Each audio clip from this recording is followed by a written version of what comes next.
The day started like any other in our quiet suburban neighborhood.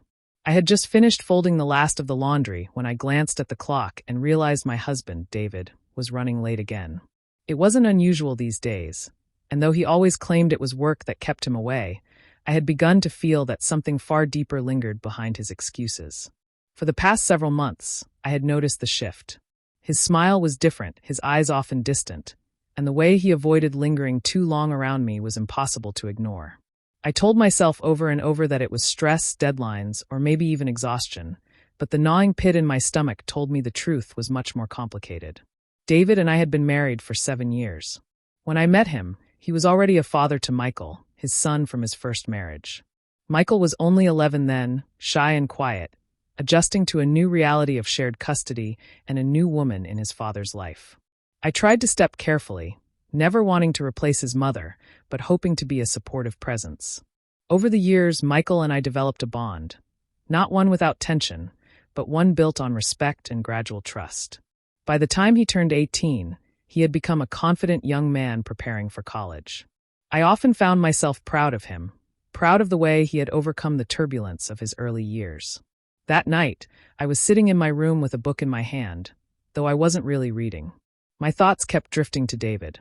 It was well past 10, and he still hadn't returned home. I tried calling, but my calls went to voicemail. As silence filled the house, I grew more unsettled. I set the book aside and let the room sink into darkness, hoping the stillness would calm my anxious heart. That's when I heard the faint knock at my bedroom door. At first, I thought I imagined it, but then it came again, soft, hesitant, almost as if whoever stood outside was unsure whether they should be there at all. I opened the door and was surprised to find Michael standing in the hallway. His face was pale, his eyes clouded with something I couldn't quite name: fear, confusion, and maybe even guilt. He shifted his weight nervously before speaking. "Emily," he said, his voice low, I need to tell you something." I stepped aside, allowing him to enter. He walked into the room cautiously, as though carrying a weight so heavy it might crush him if he made the wrong move. I closed the door, feeling a sudden chill run through me. "What is it, Michael?" I asked gently. "You're scaring me." He looked down, rubbing the back of his neck the way he always did when he was nervous. "I didn't mean to, but I overheard Dad earlier. He was on the phone in the garage." His voice cracked. "Emily, he's seeing someone else." The words hit me like a blow. I froze, my breath catching in my chest as my mind tried to wrap around what he had just said. 1,000 thoughts raced through me at once.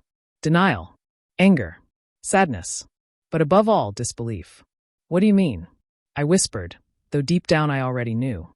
Michael's eyes filled with sympathy, as though he regretted telling me. He was talking to another woman. He called her baby.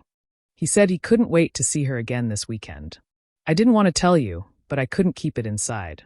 You deserve to know."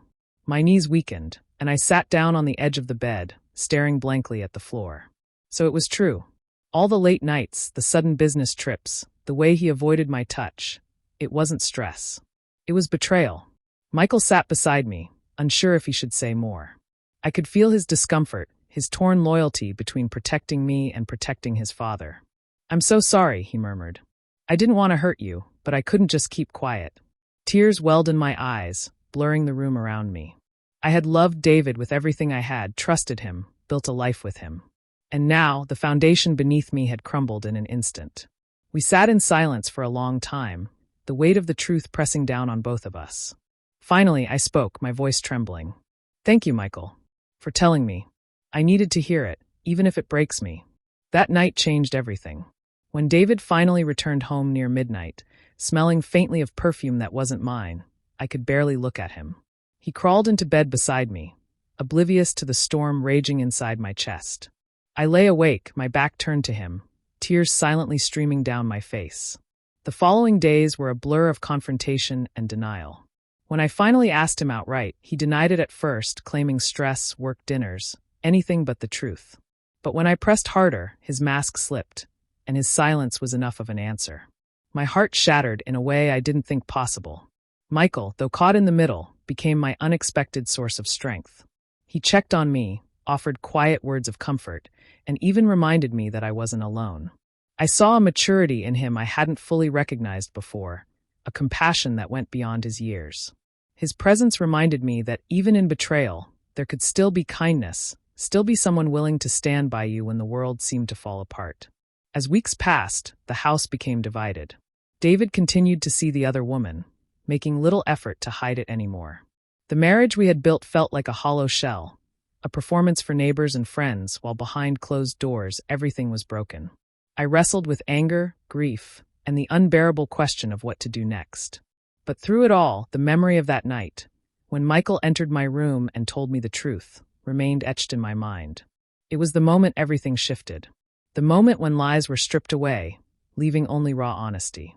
In some strange way, it was also the moment I realized I had the strength to face the truth and move forward, no matter how painful. I couldn't save the marriage, but I could save myself. I filed for divorce months later, choosing my own peace over living in the shadow of infidelity. The process was long and bitter, but I stood my ground. And when it was over, I found myself free, not unscarred, but stronger.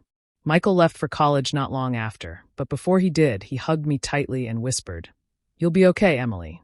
You're stronger than you think." And he was right, because sometimes the most shocking betrayals don't destroy you. They reveal who you truly are, and who will stand by you when the truth finally comes to light. That night when my stepson entered my room, I never imagined what would follow. I never believed that moment would lead to the unraveling of everything I thought was certain. But it did.